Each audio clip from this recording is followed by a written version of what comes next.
Hello, hello, fiends, and welcome to another horrific edition of Casey's Creepy Creations. Tonight, we have a truly nauseating little nugget that I wrote and narrated, which I like to call Uber Ride Interrupted by Men in Black, Government Cover-Up Exposed. As always, we caution that the above video is not suitable for children, and if you suffer from a weak heart, please watch at your own risk.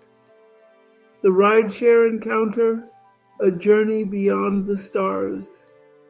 It was a cool, unremarkable night in the city. Dave, a seasoned Uber driver, ran his usual routes, ferrying passengers to and fro, an erratic mix of partygoers, busy professionals, and silent loners.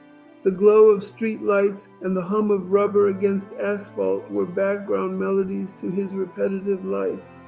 He wasn't expecting much beyond the occasional odd conversation, but that was before they got into his car. At 11:42 p.m., his phone pinged. A new ride request. The pickup location seemed unusual, an isolated road on the outskirts of the city. Great, he muttered to himself, already anticipating trouble. Pulling up to the shadowy curb, an imposing figure emerged from the darkness, hood up, face obscured, movements deliberate and calm. Dave broke his usual small-talk habit as the eerie silence filled the car. Little did he know, this passenger was going to change his life forever. A few minutes into the ride, Dave caught glimpses of his passenger shifting uncomfortably in the rearview mirror. Something wasn't right. "Everything okay back there?" he cautiously asked. The figure gave no response. Then, in an instant, it happened. A shimmer, a ripple, and the passenger's human form distorted. Before Dave's eyes, it transformed. Its skin glowed faintly with unearthly patterns. Its shape shifted smoothly, limbs elongating and adjusting as if flowing like liquid. "Keep driving," it finally spoke, its voice layered with echoes. "They'll come for me." Dave slammed on the brakes, his heart pounding. What are you?" The being turned its luminous gaze on him. "I'm not from here," it said simply, "and I need your help to stay alive." Before Dave could process the impossibility of what he'd just seen, piercing headlights lit up his rearview mirror. A convoy of black SUVs swarmed into view. Bright searchlights flickered on, scanning every inch of the car. From loudspeakers came a clipped, authoritative command. "Surrender the passenger immediately or face consequences." Instinct kicked in. Dave stomped on the gas tires, screaming as his car lunged forward. The alien slid a hand across the dashboard, stabilizing the car with some unseen force. "They will not stop," it warned. "You must drive." The background roared alive, a cacophony of screeching tires, growling engines, and gunfire peppering the air. Dave swerved through tight alleyways and veered into busy streets, his hands trembling on the wheel. "Why are they chasing you? What did you do?" he demanded. But the alien refused to answer yet. "Your world won't understand." The alien soon directed Dave into an abandoned parking garage to buy some time. Through ragged breaths, Dave confronted his passenger. "Look, I've had my share of weirdos tonight, but this? You're putting my life on the line. I need answers." Its glowing form flickered as it lowered its voice. "I am part of a dying world. My people sent me here to complete a mission, one last chance to save our planet. These agents discovered me and want to use me for power. They must not succeed." For the first time, its tone softened. "I didn't mean to pull you into this, Dave. I'm sorry." This moment humanized the alien, sparking a reluctant trust in Dave. "Okay," he said, shaking his head. "We'll do it your way, for now." As they set off again, Dave pressed for details. "So what exactly is this mission of yours?" The alien hesitated before explaining. A beacon hidden somewhere in the city held information vital to its species' survival. Activating it would send a message across galaxies.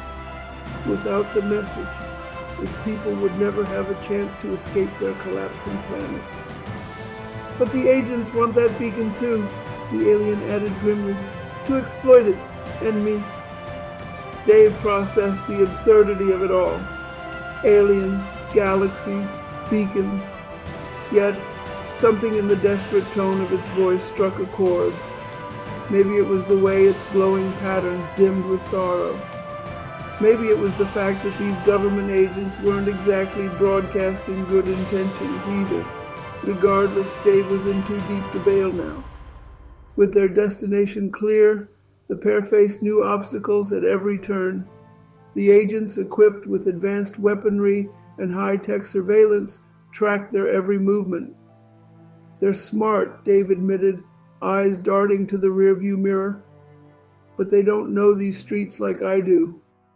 Through narrow alleys, crowded intersections, and rarely used back roads, Dave relied on his instincts, dodging the pursuing SUVs. But the agents weren't letting up. A roadblock forced them to abandon the car altogether, fleeing on foot through a bustling night market.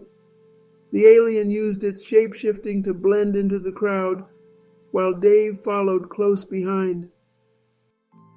When they reached another vehicle and restarted their escape, Dave spat back at his companion, his nerves shot. "You owe me big for this one, pal." In a rare, quiet moment, the alien shared more about its home, a planet of billions, now consumed by environmental collapse and social deterioration. "Your world reminds me of ours before it fell apart," it said wistfully. "But you still have a chance, Dave. Don't let your people squander it." This unexpected vulnerability hit Dave harder than he expected. For the first time, he saw his passenger not as a threat or an oddity, but as someone mourning their people, fighting for their survival. "Maybe," Dave said after a pause, "the universe isn't as big as I thought." The duo arrived at the beacon's location, a towering radio antenna on the edge of the city. But the agents, relentless in their pursuit, were already there. Spotlights crisscrossed the area, and the sound of boots echoed against the concrete. "No more running," Dave muttered, gripping the steering wheel tightly. "We've finished this." In a calculated move, he rammed their car through the barricade. Debris flew as the agents scrambled, and Dave and the alien bolted toward the antenna. The alien began powering up the beacon, its glowing body illuminating the dark night.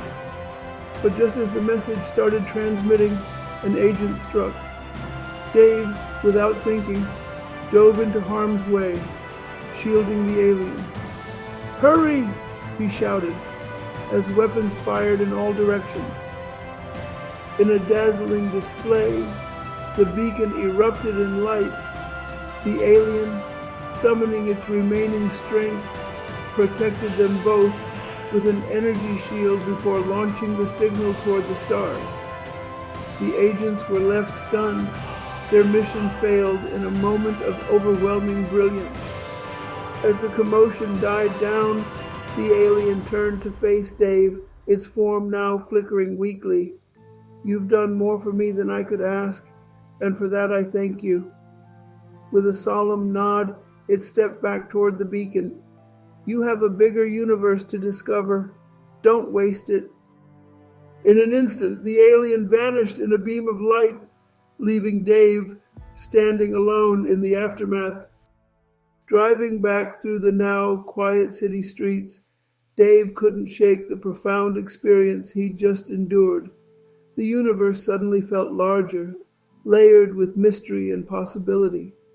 For a man who had spent years ferrying passengers across short distances, feeling stuck in his routine, the horizon had expanded infinitely. The government agents would still watch him, no doubt. But Dave had seen something so extraordinary, it outweighed the fear. The adventure left him with a question that haunted and inspired him. What else is out there? As his car rolled toward home, Dave spotted a faint shimmer in the night sky, a silent signal from a friend beyond the stars. He smiled. Life would never be the same again. The moral of the story, if there is one, is that we should keep our eyes on the skies and our hearts open to the impossible. Well, boils and ghouls, we've come to the end of yet another terrifying tale. If you've liked what you've seen, please feel free to drop us a like, a comment, or maybe even a subscription. They may seem like little things to you, but they mean a lot to us here at the dungeon. If you like the video and would like to find out how it was made, click the link in the description below.